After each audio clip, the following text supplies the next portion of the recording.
Booktube, aujourd'hui on se retrouve pour un nouveau vlog lecture parce que l'heure est grave. J'ai découvert un livre, une romantaisie copier-coller de Force Wing. Mais quand je vous dis copier-coller, c'est que c'est même écrit dans le résumé que c'est comme Force Wing en fait, mais soi-disant en mieux. Donc il est assez court, il fait 260 et quelques pages. Donc je me demande clairement comment c'est possible de faire un univers aussi développé que Force Wing en seulement 270 pages alors que Force Wing en fait le double. C'est une saga, je vais vous lire le résumé, on va lire ça ensemble parce que concrètement ça m'intrigue au max.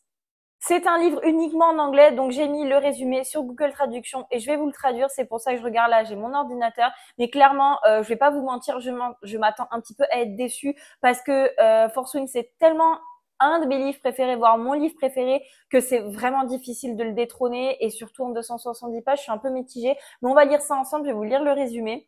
Donc, Banyan Triseborn a toujours été différente, mais cela n'a jamais été une bonne chose, jusqu'à maintenant. Lorsqu'elle participe à un tournoi pour l'admission à la Southside Dragon Academy, elle se fait remarquer par Odion Naxim. Odion est l'étudiant le plus prometteur de l'académie, brillant et audacieux, le meilleur espoir des royaumes Trino pour bannir la menace du givre. Odion voit le potentiel de Banyan en tant que soldat, et il la veut. Avant que Banyan ne s'en rende compte, elle est inscrite comme étudiante à l'académie. Le programme se compose principalement de jeux de guerre, de batailles dans une arène, des élèves planant sur des dragons et se lançant des flèches émoussées en plein vol. Banyan remporte tous les jeux, mais être la meilleure ne la fait pas aimer des autres étudiants. Le fait d'être l'objet présumé du désir d'Odion ne l'est pas non plus. Son regard brûlant la suit à travers les couloirs de l'école, même s'il ne fait rien pour la poursuivre. Bon, la traduction est un petit peu... Bon. Il y a des rumeurs selon lesquelles Banyan est censé lier le dragon accouplé à celui d'Odion, qu'ils formeront un couple lié qui mènera la lutte contre le Frost.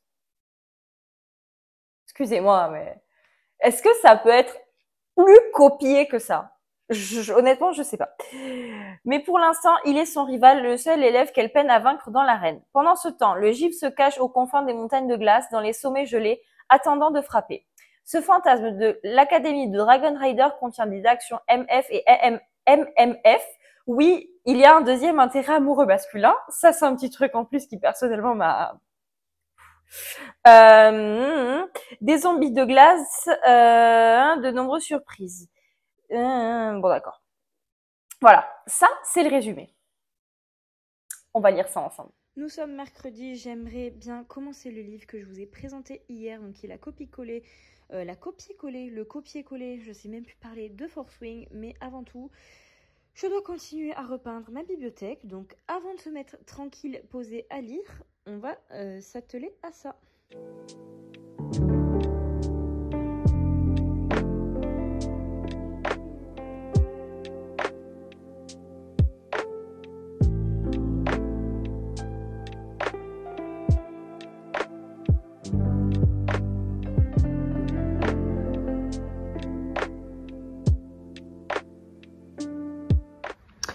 Ça vous étonne si je vous dis que j'accroche vraiment pas. Mais vraiment pas. Là, j'en suis à 26%. Donc, on peut pas dire que j'ai pas fait d'effort. Mais honnêtement, je pense que je vais finir ce chapitre. Il me reste 9 minutes dans ce chapitre. Et je pense que je vais abandonner ce livre parce que, honnêtement, j'aime pas. J'aime pas trop. Parce que forcément, je fais énormément de comparaisons à Force Wing et ça n'a vraiment rien à voir. Le pitch de base aurait pu faire penser, mais honnêtement, ça n'a strictement rien à voir. Et je trouve que ça va vraiment beaucoup trop vite. Rien n'est détaillé, forcément. Mettre autant d'éléments dans 270 pages, c'est pas possible. Je trouve que rien n'est détaillé, c'est trop superficiel. Et vu que c'est trop superficiel, bah forcément, on a du mal à accrocher. Donc... on va finir ce chapitre et je pense que peut-être on va passer à autre chose. Parce que je m'attendais à être déçue, mais pas à ce point. Et je suis vraiment déçue. Bon, ce qui devait arriver arriva, j'ai capitulé. Du coup, le livre qui était à la base du vlog, donc qui était une copie de Force Wing, j'ai arrêté. J'ai lu jusqu'à 26%. Honnêtement, j'ai été à la fin du chapitre, comme je vous ai dit tout à l'heure, mais j'ai pas été plus loin. Parce que honnêtement, je pouvais pas... Enfin, j'étais jusqu'à 26%, donc techniquement quand même, j'ai un peu avancé dans le roman. Ça se dit comme Force Wing, mais il y a rien à voir. Enfin, je trouve que c'est tellement pas comparable.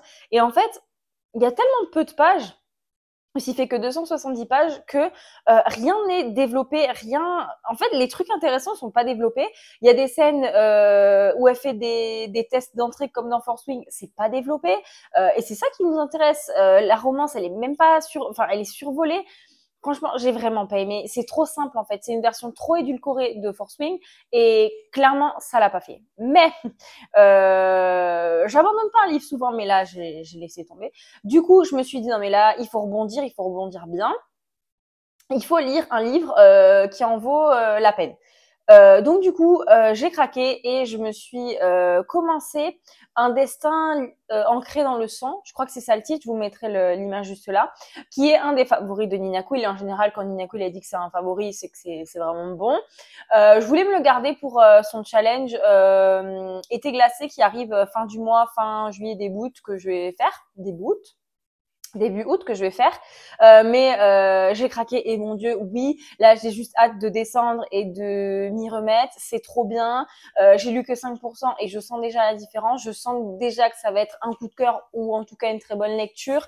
Donc en fait au niveau de l'histoire, on suit une jeune fille donc qui est mariée à un mari qu'elle aime pas, qui est abruti au possible et bête qu'il en peut plus, qu'il la traite mal. Et un jour, sortant de la rivière juste devant chez elle, elle va rencontrer et elle va voir sortir le fils du roi de je sais pas quoi ou du guerrier de je sais pas quoi.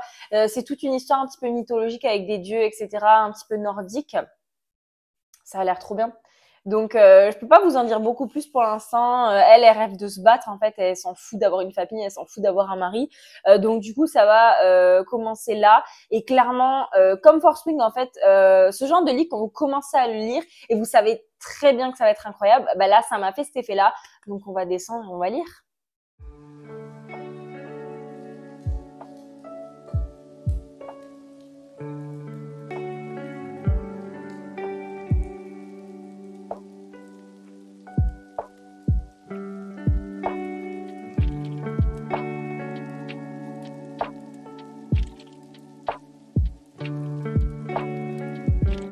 Vraiment, je pense qu'il n'y a pas besoin de le préciser.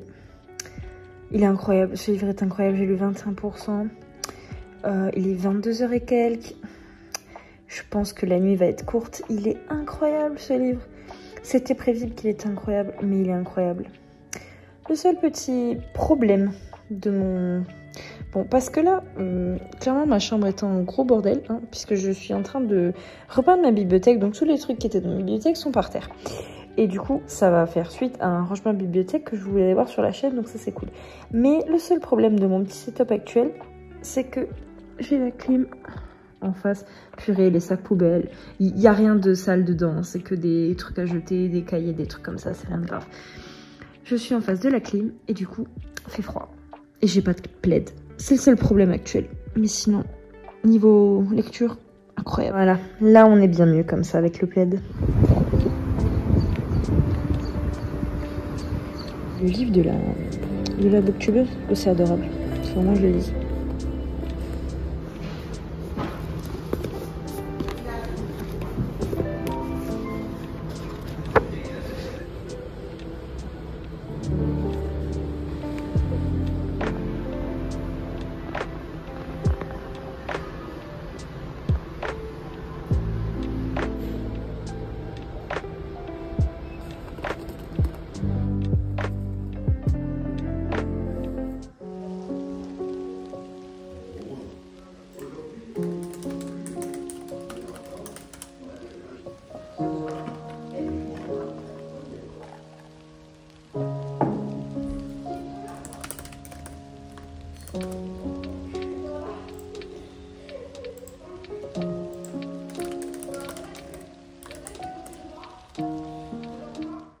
Du coup, on se retrouve pour faire le bilan de cette lecture. Je vous ai pas beaucoup fait d'update entre la lecture parce que tout simplement, je l'ai dévoré presque d'une traite, pardon. Je n'arrivais plus à m'arrêter de lire ce livre, comme à quel point il était incroyable. Je vous l'avais dit, je le sentais dès le début qu'il allait être incroyable et il était encore mieux que ce que je pensais. La recherche de l'auteur est incroyable puisque je sais plus si vous l'avez dit, mais du coup ça se passe dans un monde qui est plus ou moins en fait le nôtre, mais en fait avec de la magie version fantasy. Et en fait on se trouve dans le nord vers un petit peu style Norvège, etc., etc. Et la recherche en fait de l'auteur, puisque tous les noms, déjà que ce soit les prénoms, les noms d'endroits, c'est des noms nordiques. En fait, je m'y connais pas forcément non plus à 100% là-dedans, mais c'est des noms nordiques, donc des trucs bien imprononçables, tout ça. Les dieux aussi, c'est toute la culture des dieux nordiques. Ça se sent vraiment que l'autrice a vraiment recherché en fait tout ça et en fait on est vraiment immergé complètement là-dedans. Donc avec les fjords, je ne sais pas comment ça se dit, mais bon, je pense que vous voyez de quoi je parle. C'est vraiment incroyable la recherche et ça nous plonge encore plus dans l'univers. En plus, c'est plus ou moins un paysage qu'on connaît puisque ça existe. C'est pas comme des romantaisies où c'est des endroits vraiment qui n'existent pas, mais vraiment on est plongé vraiment dans l'histoire.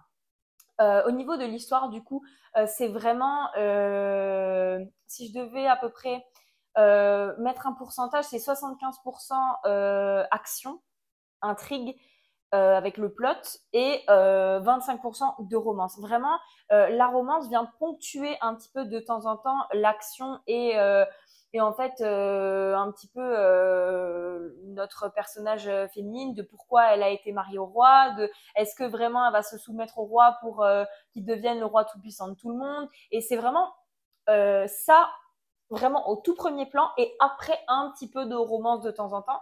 Et c'est vraiment super bien fait, même si en fait la romance, quand ça arrive, c'est tellement bien que on se dit non, est-ce que ça pouvait continuer un peu s'il vous plaît. Mais en fait l'action parallèle est tellement bien que ça dérange pas non plus vraiment. C'est super bien construit. En fait ça tout s'enchaîne au fur et à mesure du roman. Et la fin, s'il vous plaît, la fin, euh, en fait, la fin, il y a ce genre de retournement de situation un petit peu à la Force Wing où quand ça arrive, vous êtes juste estomaqué devant votre livre. Mais en fait, quand vous y réfléchissez, vous dites, ah, mais en fait, tout est logique parce que vous avez la révélation, enfin, la révélation. Normalement, il y a une ou deux révélations qui nous sautent au visage. Là, en fait, il y en a 3 ou 4 d'un coup sur l'espace de même pas 20 pages. On nous met genre une claque et une autre claque et une autre claque et une autre claque. Et en fait, on dit, mais attendez, stop, l'autrice, stop, parce que là, on peut plus, on peut plus supporter toutes ces révélations. Et vraiment, je lisais et j'étais genre, mais non, c'est pas possible. Mais non, c'est pas possible. Clairement, c'était incroyable. Toutes les révélations, vraiment, on les voit absolument pas venir. Mais en fait, quand on réfléchit à tous les indices qu'on a eu tout le long du livre, ça semble logique. En fait, tout se lie entre eux et on se dit, ah, mais du coup, ça, c'était parce que ça par rapport à ce que je sais maintenant. Et le tome 2, vivement le tome 2, est vraiment la fin. En fait, ça finit un petit peu comme Force Wing, sans vouloir vous spoiler, mais un petit peu comme Force Wing où en fait il y a un personnage qui va ressurgir alors qu'on pensait jamais le voir, et il y a un personnage qui va ressurgir un petit peu comme la fin de Force Wing 1. Je vais pas spoiler, mais si vous l'avez lu, vous savez.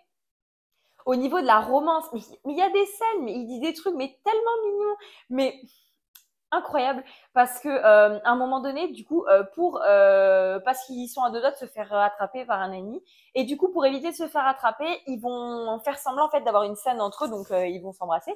Et du coup, après, bah forcément, moment gênant puisqu'ils sont tous les deux un petit peu gênés. Et quelques jours après, du coup, notre personnage féminine, elle va en parler parce qu'elle en a marre que ce soit gênant.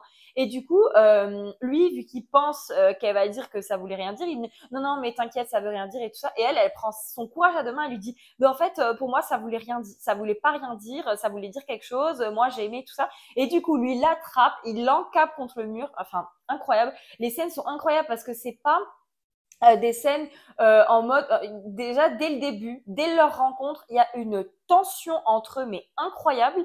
Et en fait c'est pas des scènes oh là là je te frôle la main, j'ai mon cœur qui bat, tout ça. Non, non, c'est quand il se passe des trucs, il se passe des trucs. Et même elle, en fait, c'est pas comme d'autres romantaisies où souvent la jeune fille est vierge, tout ça. Elle a déjà eu un mari qui était absolument abruti, mais un mari quand même. Et du coup, même elle se fait des réflexions à elle-même dans le roman, et elle se dit, mais enfin quand même, je suis pas une jeune fille effarouchée quand même. pourquoi ça me fait autant d'effets là, pourquoi cet homme me fait autant d'effets là, mais c'est pas des petits trucs comme oh là là on s'est frôlé, voilà.